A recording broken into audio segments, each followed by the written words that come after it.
bem-vindo a mais um momento da Conexão RH Info. O E-Social está chegando e hoje o nosso bate-papo é sobre o saneamento da base de dados. E o que é o saneamento da base de dados do E-Social? Na verdade, nós temos que analisar se todo o contexto da base de dados da folha de pagamento, do que a gente tem dentro da empresa, está de acordo com aquilo que o governo federal vai disponibilizar por meio, do ambiente teste. Então, é essencial fazer essa conferência, porque quando for rodar o E-Social para valer mesmo, todas as informações têm que estar de acordo com aquilo que o governo solicita. E aí a gente tem que tomar um certo cuidado, por quê? Muitas vezes a gente sabe que quando a gente manda algum arquivo federal, nós temos lá os validadores e tem coisas que o validador pega, mas tem coisas que não vai pegar. E essa é a importância do saneamento da base de dados do E-Social. Vou te dar uma dica, um exemplo.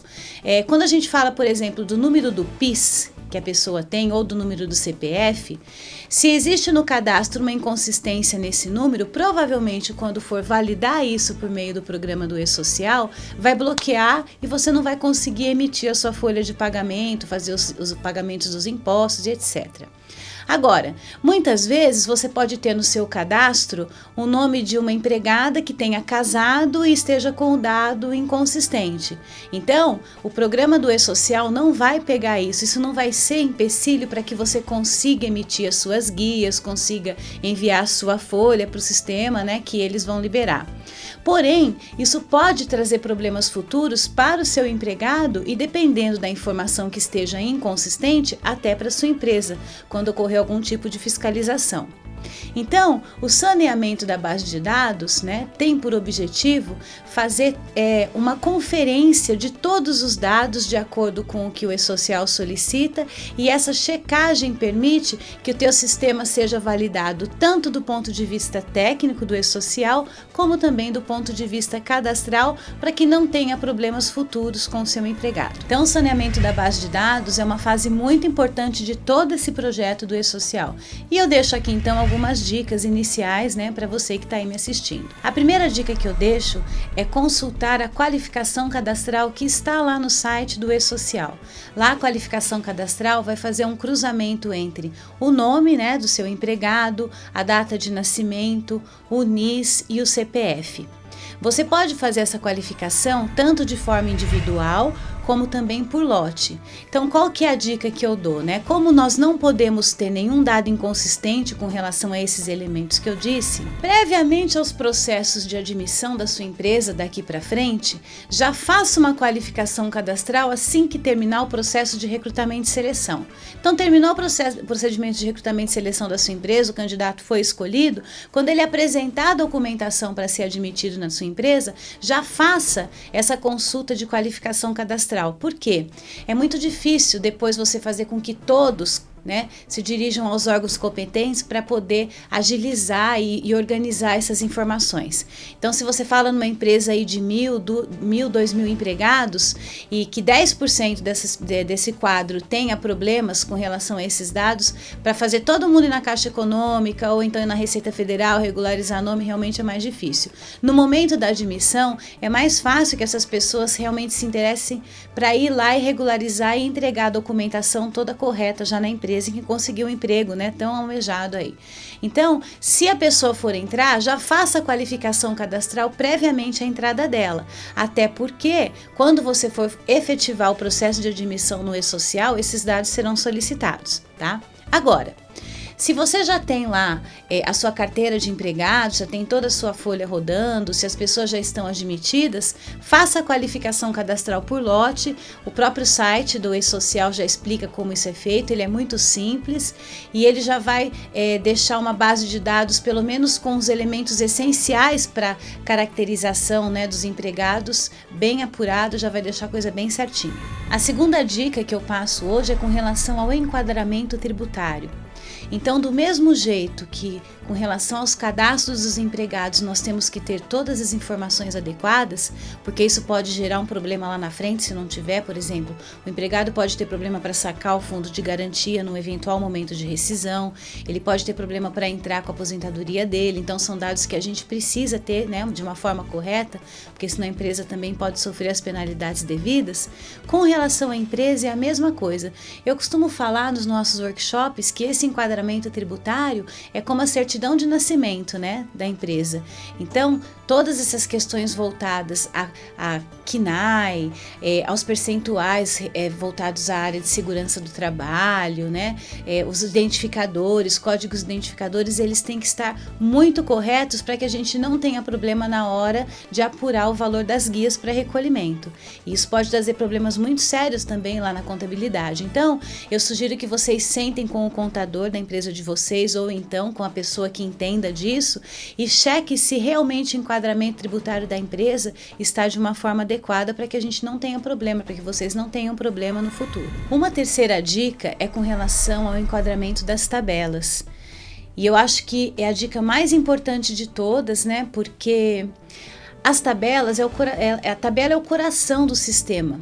Por meio da adequação da tabela que o cálculo da folha de pagamento vai ser feito. Então, por exemplo, se você tem lá no enquadramento tributário que o teu percentual de acidente de trabalho é 1% e você colocou 2%, quando você for conferir a sua guia para recolhimento, provavelmente você vai pegar que isso está recolhendo a mais e você pode ajustar e recolher depois certinho, não tem problema.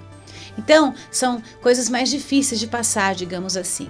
Agora, a questão das tabelas já é uma coisa mais complexa. Por quê? Dentro das tabelas, você tem as rubricas, os eventos, e tudo isso tem que estar de acordo com a legislação trabalhista e também de acordo com os parâmetros do E-Social. Então, de repente, você pode ter uma rubrica, nós aqui chamamos de rubrica, tem empresas que chamam de contas ou eventos, que seja, por exemplo, uma comissão ou uma outra rubrica específica. Será que essa rubrica está enquadrada de forma adequada no seu sistema, se comparado com o do E-Social? Porque às vezes nós temos lá contas ou rubricas que não incidem em imposto de renda. E aí você pode ter uma divergência no teu cadastro, e isso sim é mais difícil de pegar. Então pode acontecer de você conferir uma folha inteira de pagamento e não enxergar que aquela rubrica não está incidindo um determinado valor específico, né, um imposto de renda ou então uma incidência de INSS e não estar de acordo com o que o E-Social prevê. Então você fazer esse depara, né, e sanear essa base de dados é muito importante, porque se você tem uma rubrica que a incidência tributária difere do E-Social, pode ser que você não consiga pegar na conferência e aí a empresa fica sujeita a penalidades e multa no futuro. Então essa dica de analisar a tabela e verificar se ela está de acordo com o que está previsto no E-Social é uma dica muito importante. Uma outra dica é com relação aos cargos que nós temos dentro das empresas hoje, se estão de acordo com o Código Brasileiro de Ocupações, né? Então nós temos o CBO, que já tem uma tabela disponível no site do Ministério do Trabalho, ela é atualizada, ela é gigante, tem todos os campos de atuação. Então hoje nós não podemos simplesmente ter cargos dentro da empresa. Esses cargos, eles têm que estar adequados ao CBO e também a gente tem que tomar cuidado como descrever esses cargos dentro do nosso sistema de folha de pagamento, na área de RH, porque nós também já temos que ter a descrição sumária que vai suplementar depois as informações relativas à área de segurança do trabalho. Então eu entendo que se você trabalha numa empresa onde tenha células de trabalho dentro do RH, aí tem que ter uma interface entre o pessoal que trabalha com administração de pessoal, folha de pagamento e cargos e salários, para adequar bem esse resumo do cargo, essa descrição sumária do cargo, para já fazer uma coisa de uma vez só. Tá?